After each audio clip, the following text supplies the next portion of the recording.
They thought they could break him, isolate him, remove him, but they underestimated the fire that burns in a man who walks with his people. The CIA's covert plan to topple Ibrahim Traoré was not just another regime change. It was a direct strike at the heartbeat of a rising Africa. What they didn't expect was that the young captain had already seen the trap, and what he did next would shake the intelligence world to its core. This is the story the world was never meant to hear. Until now. It started with whispers in dimly lit corridors, intelligence briefings, high-level memos. The United States government was growing increasingly anxious. Ibrahim Traoré, young, defiant, unapologetically Pan-African, was dismantling the old neo-colonial order in Burkina Faso. French troops had been expelled, gold contracts renegotiated, Russian operatives had become security partners. Washington was losing grip. Inside Langley, analysts flagged Traoré as a rising threat. He's not just a soldier, one CIA dossier read. He's a symbol, and symbols are dangerous. In classified meetings, officials debated covert options: fund local opposition, discredit his reputation, or quietly remove him. Meanwhile, in Ouagadougou, Traoré walked among the people, hand in hand with farmers and mothers, his uniform dusty, his voice firm. But he knew. He had seen this before. What they did to Lumumba, Sankara, Gaddafi. The warning signs were everywhere. If Traoré fell, it would not be just the end of a presidency. It would be the death knell of a Pan-African resurgence. West Africa would be dragged back into the shadows of military occupation, economic enslavement, and puppet regimes. Niger, Mali, Guinea, all watching. If Burkina Faso's captain was toppled, the dominoes would fall fast. And Traoré knew the cost. His country had already bled from within. Terror attacks in the north, French sabotage from the shadows, propaganda on every international channel. The people had chosen him not just to lead, but to protect the dream. That dream was now under siege. What was at stake was far bigger than one man's life. It was the future of African dignity, of self-determination, of children growing up under skies free from drones. For the CIA, it was about restoring balance. For Traoré, it was about defending the soul of a continent. This wasn't just political chess. This was war. Silent, unseen, but deadly. The tension began long before Traoré took power. Back in 2019, as a junior officer, he had visited a village flattened by French airstrikes. Officially, it was a counter-terror operation,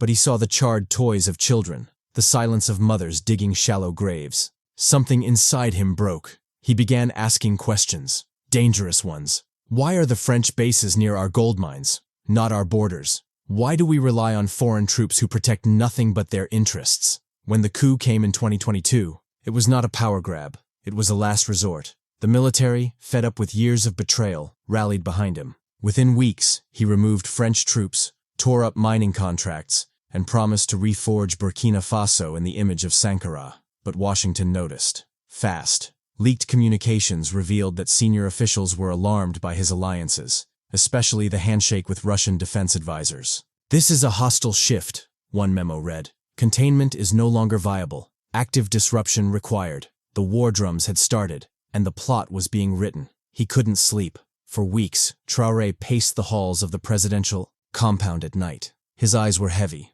not from fatigue, but burden. Every move he made put his people at risk. Every truth he exposed made him a bigger target. Could he truly outmaneuver the world's most powerful intelligence agency? He had offers to flee. Allies whispered of exile in Moscow or refuge in Bamako, but he refused. If I die in Faso, he told his chief of staff. But it wasn't death he feared. It was betrayal. From within. Were his guards still loyal? Was his communications director compromised? What about the general he grew up with, who now avoided eye contact? In those sleepless hours, he wrote in a leather-bound journal. They will try to erase me, he scribbled. But let my life become thunder in the ears of the oppressed. On. A humid night in April, a coded message arrived through a trusted Malian operative. The plan is set. 11 days. Trust no one. That was the final trigger. Traoré convened a midnight meeting with his closest 5 men. No phones, no advisors.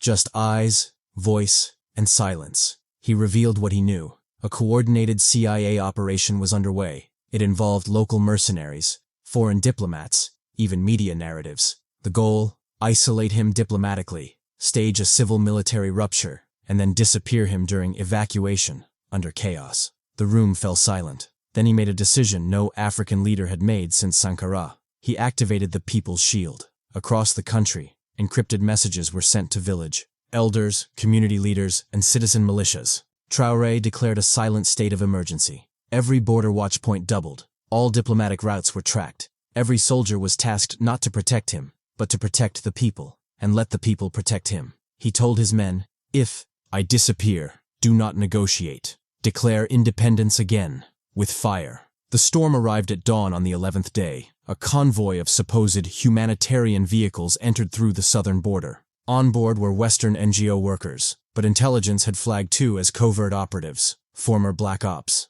Meanwhile, in the capital, a pro-Western general attempted to seize control of the communications tower, framing it as a technical audit, but Traore was already ahead. In a brilliantly orchestrated countermove, loyalists embedded in the tower initiated a system lockdown, airing a surprise national address. "Foreign agents are among us. Burkina Faso is under silent invasion." Within minutes, thousands of civilians gathered outside the palace with hand-painted signs. "Traore is our shield. Africa stands. No more puppets." Then came the drones. Small, silent, American-manufactured. They hovered just outside the capital's airspace. A warning. But in the fields outside Bobo Dioulasso, Burkinabe engineers activated an experimental anti-drone tech acquired from Russian technicians. An electromagnetic pulse device. With a crack of invisible lightning, 4 drones dropped like stones. Panic spread among the operatives. Traore's team had pulled the impossible. The CIA had miscalculated. This was not Libya. This was a country with awakened people, and a leader who'd read the playbook. But not all enemies wear badges. Inside Traore's own administration, a deep mole was transmitting coded audio via diplomatic couriers. The CIA had someone close, dangerously close. This mole had fed them routes, habits, vulnerabilities. A few wrong moves and the entire plan could have succeeded. It was only because of a last-minute leak from a whistleblower in Niger that Traore's intelligence chief identified the mole, a translator who had been with Traore since the early military days. The betrayal cut deep. Traore had once saved the man's daughter from a terror raid. Now he was feeding coordinates to foreign agents. In a quiet arrest, the mole was taken. No public execution, no announcement, just disappeared. The president addressed his war council. "We are no longer fighting armies. We are fighting shadows." He increased internal surveillance, not to watch the people, but to safeguard the revolution. Then, something Traore never expected. A message arrived from an unlikely source. "I have information. Meet me alone." It was signed by a former French intelligence officer turned rogue.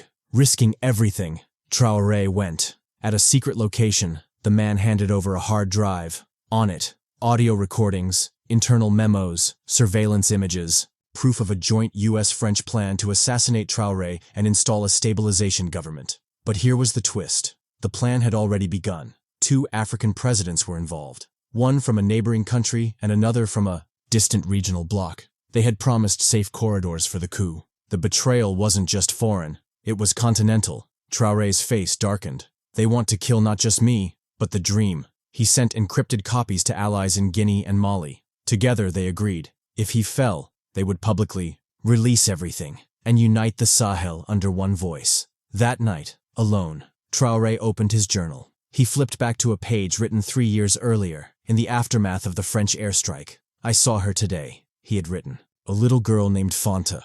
Her arm was gone, but she smiled when I gave her my scarf. I promised her peace." His hands trembled as he touched the dried ink. That promise had haunted him every day. He remembered his mother's voice, years ago. "You will not live long, Ibrahim, but if you die for truth, you will live forever." Tears welled in his eyes, not from fear, but from the unbearable weight of purpose. The attack came at 2:41 a.m. Gunshots near the eastern perimeter. Explosions rocked the wall. 3 vehicles breached the inner gate, all black, unmarked. Inside, elite mercenaries, American-trained, hired to extract or kill, but the People's Shield had activated. Farmers from nearby villages poured in, armed with nothing but machetes and torches. Women blocked the streets with cooking pots and sandbags. Every alley became a trap. Every rooftop had eyes. Inside the palace, Traore stood at the main entrance. No bulletproof vest, just his uniform and a rifle. Gunfire echoed. One attacker breached the hall. Traore fired once. A clean shot.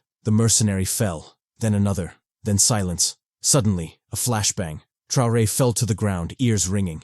As the smoke cleared, A tall figure approached, helmeted, silent. But before he could fire, a 16-year-old militia girl emerged from the shadows. Her name was Fanta. She raised her father's old hunting rifle and pulled the trigger. The mercenary dropped. Traore looked up, dazed. "Fanta?" She nodded, trembling. "You promised me peace." He stood slowly, grasped her hand and said, "And you just gave it to me." The next morning, the sky over Ouagadougou was eerily calm. International media reported an attempted breach of the Burkina Faso presidency, but no official admission from the West followed. Behind the scenes, CIA operations were suspended, files wiped, the mission marked compromised. But more unexpectedly, African leaders from Mali, Guinea, and even Algeria issued a joint declaration. Any foreign interference in Burkina Faso will be considered an act of war. It sent shockwaves through the continent. For the first time in decades, the rules had changed. The message was clear. Africa would defend its own. That evening, President Ibrahim Traoré addressed the nation, his uniform dusty, eyes heavy, but spirit unbroken. "My people, last night the world tried to silence us. They came not with flags, but with bullets. Not with friendship, but with betrayal." He paused, letting the weight of silence settle. "But we are still here, not because of weapons, but because of truth, because of unity, because of the spirit of Sankara that walks these streets." The crowd outside the palace roared, "We will not bow, we will not beg. Burkina Faso is no longer a playground of empires. We are a nation, and we are awake." The camera pans over the city, once quiet, now alive. Children wave Burkina Faso flags from rooftops. Soldiers stand shoulder to shoulder with farmers. A mural is being painted near the central market. Traoré with Fanta, side by side, eyes burning with hope. In the distance, the call to prayer echoes. Church bells ring. Drums beat from the hills. Atop the palace, Traoré stands alone for a moment. The wind blows through his hair. He looks to the horizon, not for threats, but for what's next. Africa has turned a page,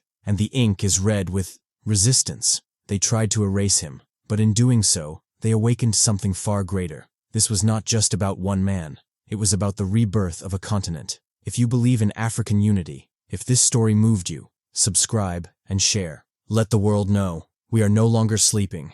This is Pan Africa Speaks, and this was how Ibrahim Traoré survived the plot.